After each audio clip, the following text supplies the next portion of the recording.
Madame, Monsieur, bonjour. Bienvenue sur le plateau de votre émission. Nous allons consacrer cette matinée à l'évocation de l'histoire entre la France et l'islam.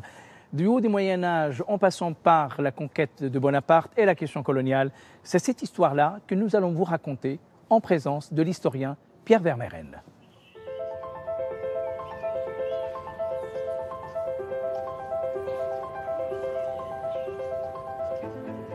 Bonjour Pierre Vermeyren, vous êtes historien, spécialiste du monde arabe et professeur à Paris 1 Sorbonne et vous avez produit un certain nombre d'ouvrages, notamment un qui nous intéresse particulièrement dans cette émission, c'est donc La France en terre d'islam, empire colonial et religion du 19e, 20e siècle.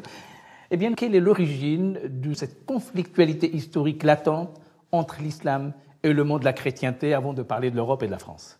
C'est une histoire qui remonte au Moyen-Âge, au Haut Moyen-Âge même, d'autant plus que le royaume de France a beaucoup changé à travers l'histoire, l'empire musulman lui-même a évolué. Bon, la conflictualité, elle vient du fait qu'elle est née notamment par l'Andalousie, puisque la conquête de l'Espagne, au-delà de l'Andalousie, la conquête de toute l'Espagne et l'arrivée des cavaliers berbères et arabes en France, qui n'était pas la France, qui était le royaume de France, évidemment a entraîné immédiatement une conflictualité. On connaît tous la date de l'histoire de la Troisième République a enseigné la bataille de Poitiers. Et puis ensuite, si vous voulez, les royaumes guerriers qui se sont construits au nord de l'Espagne ont constitué une sorte de glacis entre la France féodale et l'empire musulman dans sa dimension andalouse. Donc là, vous aviez des États tampons, mais la France, à travers son royaume, régulièrement a fourni des hommes, des soldats, etc. dans cette aventure. Voilà, donc on peut dire que évidemment la conflictualité, elle est immédiate puisque le royaume chrétien va combattre des avant-gardes ou un royaume musulman. Mais la rencontre, évidemment, que l'histoire a retenue parce qu'on la connaît mieux, elle est beaucoup mieux documentée, c'est l'épisode des croisades qui va intervenir 5 siècles plus tard. 4 ou 5 siècles plus tard, et puis qui va durer en plus dans la durée. Les croisades, ça dure 2 siècles avec l'installation de royaumes chrétiens à Jérusalem et autour de Jérusalem à l'époque de la féodalité, c'est-à-dire fin 11e, 12e, 13e siècle. Alors, nous connaissons, le grand public connaît la Reconquista espagnole ibérique de 1492, la prise de Grenade, mais on connaît moins l'autre Conquista portugaise de 1415. Ce sont deux moments qui, pour vous, sont fondamentaux dans la compréhension de cette relation islam et chrétienté ? Pour l'Espagne, c'est évident. Pour le royaume de France, alors le royaume de France, d'abord, c'est une féodalité, donc il est émietté, il est morcelé, puis il s'unifie progressivement à la fin des croisades, notamment à l'époque de Louis XI, qui est le roi, qui est mort d'ailleurs à Tunis, en revenant de la croisade, et qui est devenu le roi, pas encore le roi très chrétien, mais qui est devenu un des chefs principaux de la chrétienté en Europe. Donc il se sent une vocation à défendre la chrétienté d'une part. Donc les royaumes espagnols ou portugais, bien sûr, sont aidés ponctuellement, mais ça n'empêche pas les relations d'État à État. Et l'Empire ottoman, qui est quand même la grande structure qui va naître à partir de la reprise de Jérusalem par les musulmans et qui va se développer, les Seldjoukides, puis les empires ottomans, 14e, 15e, 16e siècle surtout, vont entraîner des relations d'État à État entre le Royaume de France et l'Empire ottoman. Donc on a à la fois de la conflictualité, on a à la fois des relations politiques qui naissent, mais vous savez, il faut relire les croisades de Amin Makhlouf, les croisades vues par les Arabes, pour comprendre l'ampleur de ces relations qui ont toujours été très complexes, commerciales, politiques, marchandes, triangulaires avec les chrétiens d'Orient au milieu. C'est très compliqué, mais ça explique que l'histoire n'est pas si schématique qu'on le pense.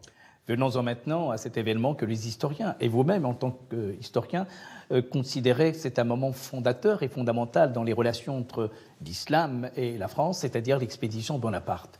Comment cela d'abord a commencé ? 1798, le général Bonaparte, pour des affaires qui concernent davantage la France et son rapport à l'Angleterre, et le sauvetage de la Révolution, il décide de faire une opération au Caire. Il part là-bas avec une troupe pour se faire une gloire personnelle et aussi pour couper la route des Indes aux Britanniques et prendre le contrôle de la Méditerranée. Parce que le conflit central, il est entre la République française et le royaume d'Angleterre. Et donc cette guerre, elle va être en quelque sorte décentralisée au Moyen-Orient, on dirait aujourd'hui, le mot n'existait pas à l'époque. Et là-bas, on est sur les terres de l'Empire ottoman. Et donc Napoléon arrive et il fait une proclamation très étrange aux Égyptiens, rédigée en mauvais arabe, dans lequel il leur explique « Je ne suis pas un envahisseur, je suis votre libérateur. Vous êtes occupés par les Turcs, par les Mamelouks notamment. Je vais vous libérer. » Vous savez, on est dans la Révolution française. La France veut libérer, et c'est ce qu'elle va faire en Europe ensuite, libérer les peuples des tutelles féodales, religieuses, monarchiques et autres qui sont au-dessus d'eux, qui les dirigent. Et donc, un des premiers terrains d'expérimentation par Bonaparte, c'est justement l'Égypte. Alors évidemment, ça va assez mal tourner parce que d'abord les Mamelouks vont se battre, bon, ils vont être finalement vaincus, mais ensuite il y a le peuple égyptien. Et le peuple égyptien, aidé de manière non coordonnée par les Britanniques qui vont détruire la flotte française, l'armée française se retrouve piégée en Égypte. Elle se retrouve à diriger ou à gérer le Caire, c'était très compliqué. Et puis Bonaparte s'en va et finalement son armée va rester, sera rapatriée au bout de 2 ans. Ce qui est intéressant, c'est la découverte de l'Égypte. Ils vont revenir avec une encyclopédie gigantesque, qui est le mémorial de l'expédition d'Égypte. Il était parti avec les 200 meilleurs savants français. Il a de l'égyptologie bien sûr, mais il y a aussi toutes les sciences, les techniques, l'architecture, les arts ont été répertoriés par ces savants qui en ont fait une encyclopédie considérable. Et ensuite, derrière lui, il va laisser aussi des officiers qu'on va appeler les Saint-Simoniens plus tard, qui vont aider Mohamed Ali, qui est un mamelouk, qui va prendre la tête de l'État égyptien, qui va créer l'Égypte moderne, indépendamment des Turcs, même s'il y a une forme de suzeraineté, et qui, grâce à ou avec ses officiers français, va créer un pays moderne. Les polytechniciens, ce sont des ingénieurs. Certains se convertissent à l'islam, d'autres ne se convertissent pas. Mais en tout cas, ils rentrent au service de Mohamed Ali et ils vont transformer l'Égypte. Donc le bilan est à la fois étonnant, singulier, mais c'est vrai que c'est la première fois que, pour reprendre le titre de mon livre, que la France s'installe, passe et reste d'une manière non militaire finalement en terre d'islam. Les musulmans d'Égypte vont considérer que l'armée est une armée d'occupation. Il va y avoir des émeutes du Caire. Bien sûr. La révolte du Caire va être extrêmement brutale. Mais il y a aussi le rêve de cette armée napoléonienne qui est remontée jusqu'à Jaffa, vers la Palestine, vers le Levant. Et là aussi, il y a des opérations de guerre très dures. Bon, une grande partie de l'armée va y rester, notamment parce qu'elle est malade, elle contracte des épidémies. La volonté n'était pas d'occuper le territoire, il était de couper la route aux Anglais. Or, les Anglais ayant détruit la flotte française, il n'y a plus de raison de rester et les Anglais vont garder toujours la maîtrise des mers. Alors, on veut vérifier avec vous, l'historien que vous êtes, ce mythe, Bonaparte et l'Égypte. Est-ce qu'il s'est vraiment converti à l'islam? C'est ce qu'on dit. Vous savez, Napoléon, je pense qu'il ne s'est pas converti parce que c'est quelque chose, je pense, qui était très étrange, très éloigné de sa perception. Il ne faut pas faire des projections. Maintenant qu'il ait eu des discours bienveillants vis-à-vis des musulmans, comme vis-à-vis des juifs, comme vis-à-vis des chrétiens, parce qu'au fond, il était relativement indifférent, c'est plutôt ça qu'il faut insister. Ce n'était pas un personnage religieux. Ce n'était pas quelqu'un de très croyant, même si sur son lit de mort, il y a des témoignages qui disent qu'il était proche de se convertir, ou il s'est converti, ou il a parlé. Enfin bon. Mais en revanche, il savait très bien la religion, qu'elle était très importante pour les peuples et qu'il fallait l'utiliser pour le pouvoir, qui était quand même sa grande passion. En quoi cette relation, cette rencontre entre le monde musulman, à travers l'Égypte, à travers l'Empire ottoman et la France, en quoi ce moment a été aussi un moment d'exaltation, de revitalisation d'une pensée dans le monde musulman? Est-ce qu'il y avait d'abord cette revitalisation à ce moment-là? En France et en Europe, l'expédition d'Égypte crée un grand moment d'orientalisme. Il y a une espèce d'égypto-folie, on peut dire, qui va se traduire dans les arts mineurs, dans la littérature, dans la peinture. La réciproque, bien sûr, elle va être vraie, mais plus tardive. Parce qu'il va falloir que des savants musulmans apprennent les langues, notamment européennes, notamment le français. Pendant plusieurs décennies, des savants sont envoyés en France, notamment à Paris. Ça va durer pendant une grande partie du XIXe siècle, des dizaines ou des centaines de jeunes gens, de jeunes oulémas ou autres, sont envoyés en France pour apprendre les mathématiques, pour apprendre les sciences, pour apprendre le français, pour apprendre la politique. Ce qu'on ne sait pas, par exemple, c'est qu'en Égypte, la majorité des journaux du XIXe siècle sont francophones. Il y a des dizaines, voire sur le siècle, des centaines de journaux francophones. Il y a aussi quelques journaux anglophones, mais la culture politique et scientifique égyptienne, elle s'est construite très largement en français dans les élites kérotes, par le biais justement de ces savants qui ont fait des allers-retours. Même Mohamed Abdou, 50 ans plus tard, vient étudier à Paris et finalement il va inventer ce qu'on appellera plus tard la salafia, en contact avec Renan, etc. à Paris. Donc les échanges vont durer tout au long du XIXe siècle. Et puis ensuite, à partir de 1882, les Anglais mettent la main sur l'Égypte. Les relations culturelles entre la France et l'Égypte diminuent puisque la France a tourné ses regards et ses intérêts vers l'Afrique du Nord, vers l'Algérie en particulier pour commencer. Il y a une autre histoire qui se joue, celle des rapports entre la France et l'Empire ottoman. Comment cette relation a évolué au fil du temps, y compris dans un moment de grande complicité entre Soliman le Magnifique et François Ier? C'est une alliance d'intérêts stratégiques, politiques et commerciaux. La France veut avoir accès au port du Levant. L'Empire ottoman est intéressé pour les échanges aussi de ce qu'il expédie vers l'Europe et de ce qu'il peut en apporter éventuellement. Mais enfin, l'Empire ottoman, c'est un très vaste empire. C'est un empire à la fois militaire, mais c'est aussi un empire commercial, marchand. Donc les relations se placent aux différents niveaux. Si vous voulez, quand le roi très chrétien s'affirme et au fait de sa puissance, notamment Louis XIV, au XVIIe siècle, les relations ne sont pas très bonnes avec les Ottomans parce que la France et les Anglais vont prendre petit à petit le contrôle de la Méditerranée. Parce que le problème des Français, c'est qu'ils ont un très vieux contentieux avec notamment Alger. Parce que Alger, c'est une cité corsaire, mais c'est la capitale de la province, c'est la plus importante province ottomane en Méditerranée. Même après l'Anatolie, c'est la principale parce que c'est la province qui est au contact avec l'Espagne, de la Reconquista. C'est la province qui est au contact avec le Maroc, l'Empire chérifien, qui n'a jamais été soumis à l'Empire ottoman, donc est rival de l'Empire ottoman. Et c'est la puissance qui est au contact avec la France, notamment par la mer. Donc cette puissance guerrière d'Alger, la cité d'Alger n'a jamais été prise. Napoléon a fait des plans pour la prendre, Louis XIV avait fait des plans, ils sont arrivés par la mer, il y a eu des batailles navales. Louis XIV réussit à mettre fin à la domination de la piraterie musulmane qui est algéroise, mais sous tutelle ottomane. Et donc, les relations à cette époque-là avec l'Empire ottoman sont à la fois existantes, commerciales, mais conflictuelles à cause de ce qui se passe du côté d'Alger. Cela dit, la relation continue avec l'Empire ottoman, entre le Royaume de France et l'Empire ottoman, et elle se dégrade évidemment au moment de l'expédition d'Égypte, comme vous le comprenez, puisque 1798, Napoléon ne fait rien d'autre Bonaparte ne fait rien d'autre que d'arracher une province très importante aussi, l'Égypte, à l'Empire. 1830, les Français arrachent une autre province à l'Empire, l'Algérie, et on a la réconciliation de la guerre de Crimée au milieu du XIXe siècle, quand les Ottomans, les Français et les Anglais s'allient pour combattre les Russes. Donc vous voyez, selon les périodes, et puis à partir de là, la relation entre la France et l'Empire ottoman est bonne, pratiquement jusqu'à la jusqu'à la guerre de 14, puisque pendant la guerre de 14, les Ottomans vont basculer du côté allemand, et là, c'en est fini. Il y a un autre moment extrêmement important, c'est la Troisième République et les musulmans et l'islam. Quelle a été la vision de la Troisième République avec et sur les musulmans ? 1830, il y a eu la conquête de l'Algérie. 1848, le nord de l'Algérie a été transformé en département français, c'est-à-dire intégré au territoire national, comme l'avait été la Belgique ou une partie de l'Allemagne pendant la Révolution. La France fait la même chose, elle crée des départements, des territoires qu'elle occupe. À un moment, ça a été l'Europe, là, c'est devenu l'Algérie. Et donc, quand la Troisième République arrive au pouvoir, suite de la défaite de Napoléon III en 1870, elle se retrouve à diriger les départements français d'Algérie. Il y en a 3. Préfecture Constantine, Alger, Oran.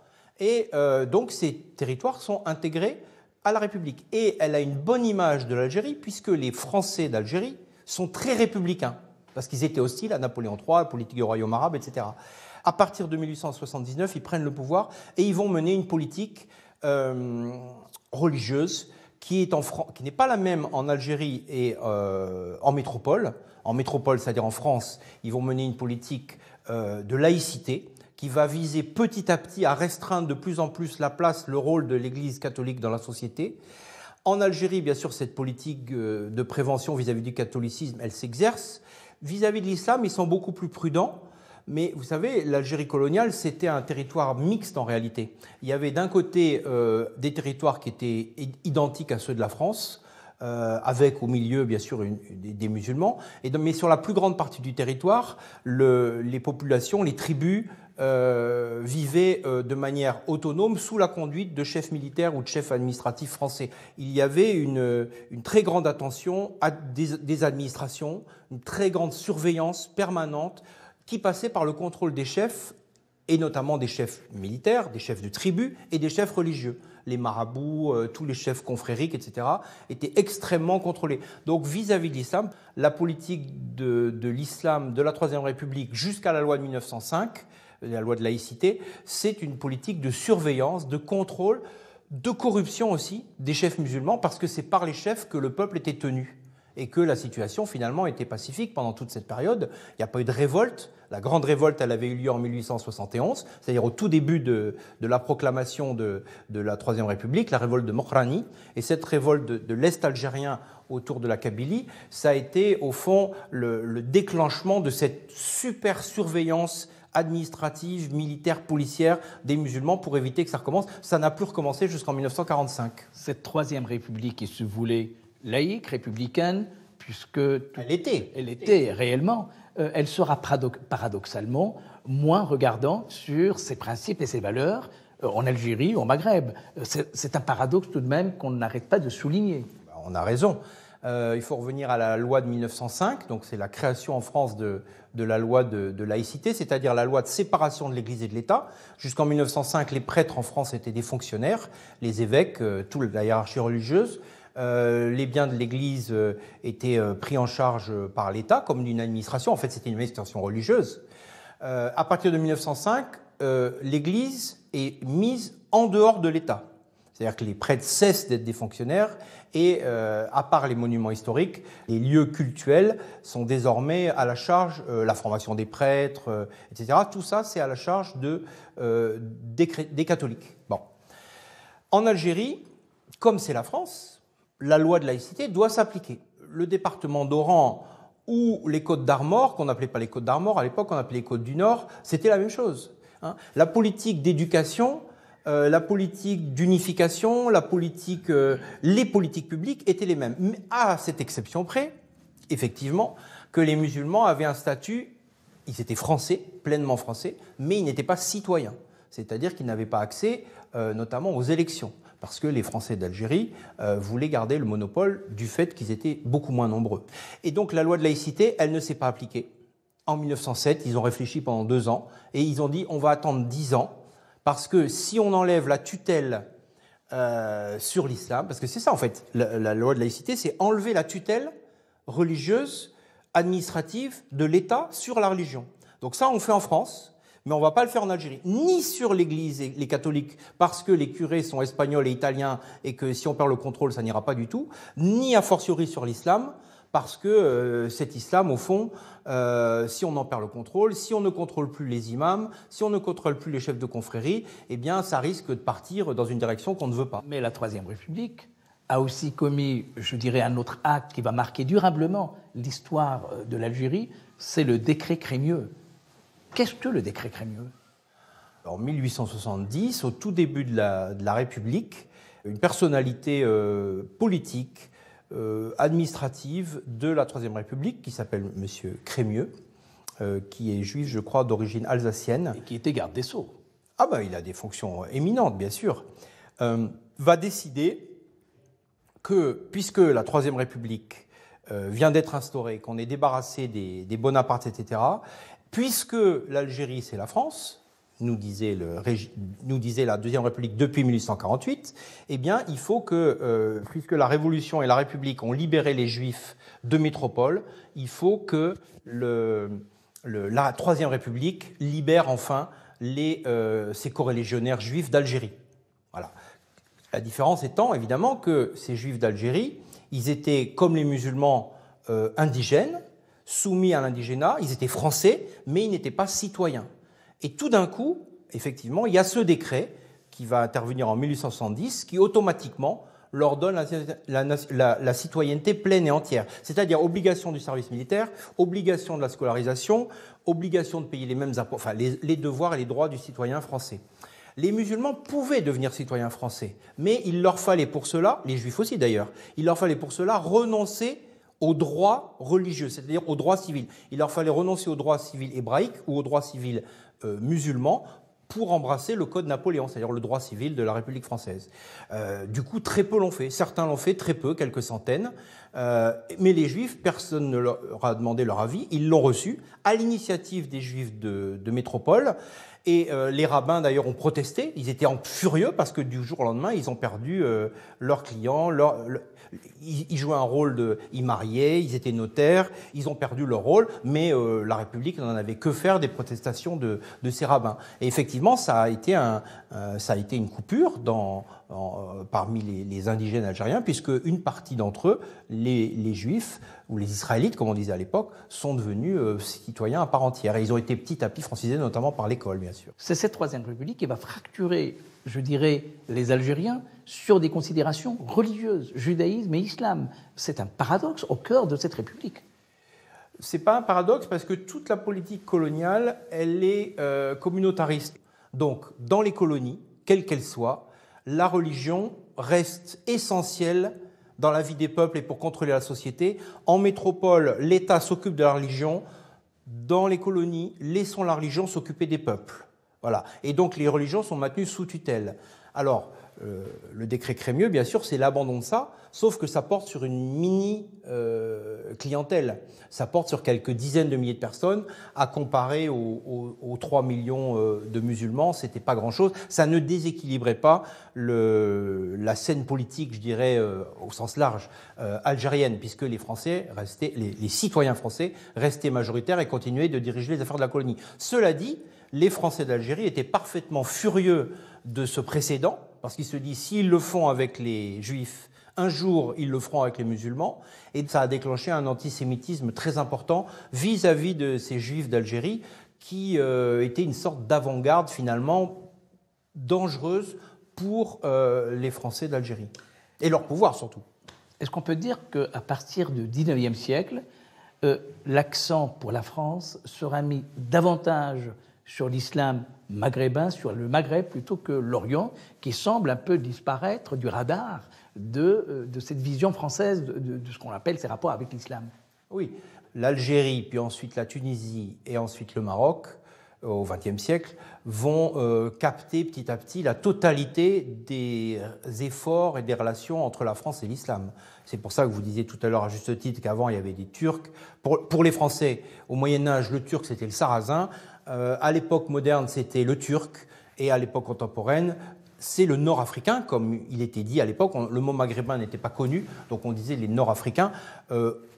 Sur place, on disait les indigènes, notamment en Algérie. Mais oui, ça occupe tout l'espace, parce que après les relations avec l'Empire ottoman, c'est devenu des relations, je dirais, normales, comme avec la Chine ou comme avec les États-Unis. C'est devenu des relations d'État à État.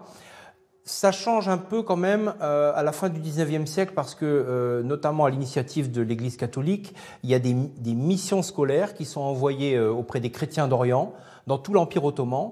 Et donc la France, par ce biais-là, va s'intéresser à cette région. Et puis ensuite, la guerre de 14 va lui donner l'opportunité de récupérer, si je puis dire, en partage avec les Anglais, la moitié du Levant, notamment le Liban et la Syrie.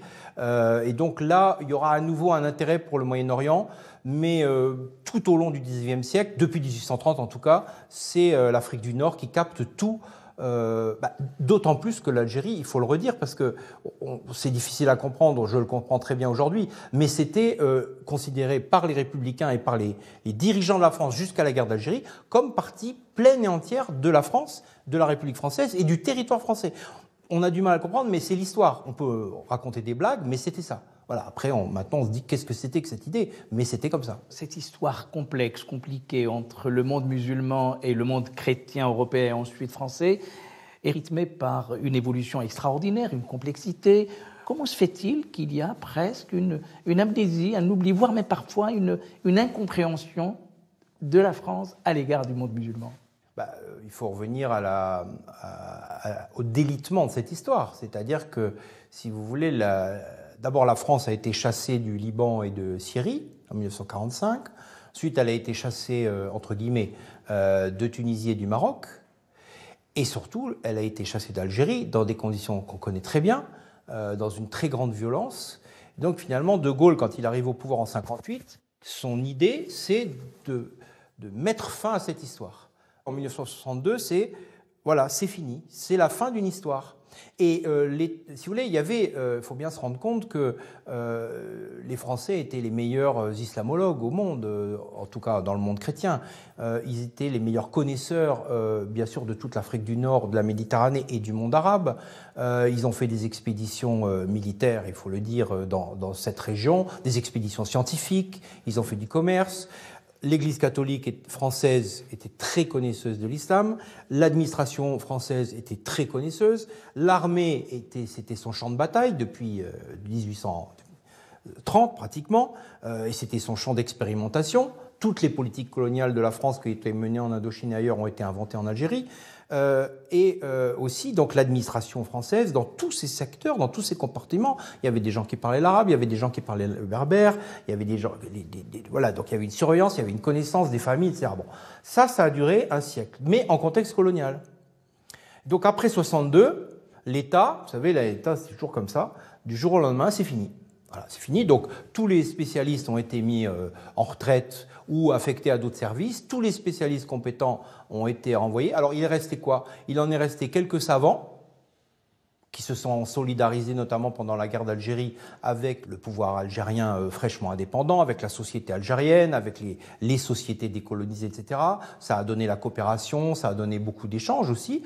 Les religieux aussi, l'Église catholique a eu une mutation, notamment parce qu'elle est restée, l'Église catholique, elle est restée en tant qu'Église dépendante de Rome, pas dépendante de la France. C'est pour ça que le Maroc, la Tunisie et l'Algérie ont accepté que des églises et des évêchés demeurent, en tout cas pour les Européens de cette région.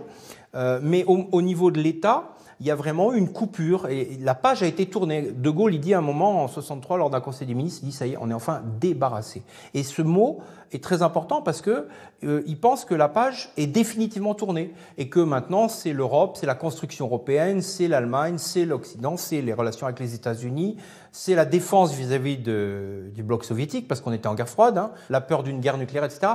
Les perspectives avaient complètement changé et les coloniaux finalement étaient devenus des gens qui ont disparu dans la société française parce que c'était honteux en réalité. La guerre d'Algérie a inversé la mentalité. Avant la guerre d'Algérie, être colonial, c'était normal, c'était l'héritage républicain, etc. Et après la guerre d'Algérie, c'est devenu une sorte d'infamie. Et on s'est dit, voilà, cette histoire est finie.